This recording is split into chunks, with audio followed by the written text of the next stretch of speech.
Buvo iškeltas klausimas, kaip padaryti, kad garsas nutiltų prie objekto priejus ar pagarsėtų. Tai, turiu playerį, playeris eina artyn, musės, čia musė jeigu ką, ir garsas didėja. Pasitrauksiu, kad būtų biškį toliau, išjungsiu garsą. Žiūrėjau, ką aš padariau. On update padariau game object find tag. Tai čia node find tag, game object find tag šitas. Ir parašiau, kad surastų visus objektus, šiuo mano atveju vienas, kurie turi tagą playeris. Sekantis, transform get position. Čia get position.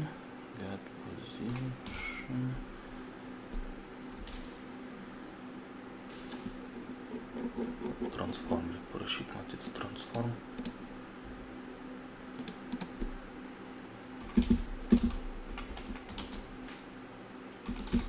Get position, kažkur čia rasiu.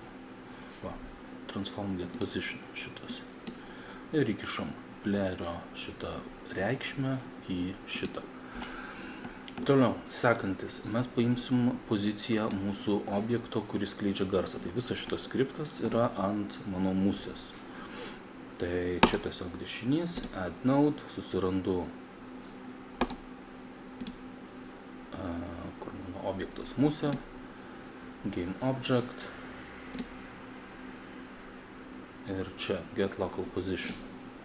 Ir aš pasiimu šitą reikšmę ir sukišu visus į kažką, kas pavadinimu vector to distance. Irgi randu vector to distance. Tai žodžiu, ką aš čia darau, gaunu reikšmę, poziciją xy, gal čia tiesą sakant, tai gal ir xyz, nežinau dėl šito, xyz. Ir mūsų garso šaltinio poziciją irgi xyz reikšmės ir atimu iš vieno kitą ir gaunu atstumą. Nežinau, ar atimu, bet gaunu atstumą tarp jų. Dabar sekantis dalykas, aš noriu nurodyti, kokiu atstumu nuo musės prasidės tas garsas. Tai aš sukuriu scenos kintamąjį. Aš čia parašiau zyzimo atstumas, jis yra float, tai yra reikšmė su kableliu. Mano atveju 10 įrašiau. Ir tiesiog čia čia tiesiog įmečiau tokiu būdu kintamąjį ir turiu šitą kintamąjį. Tada divide gyvena prie math turbūt, generic ir divide. Padalinu šitą reikšmę iš šito ir gaunu didelį skaičių. Tarkim.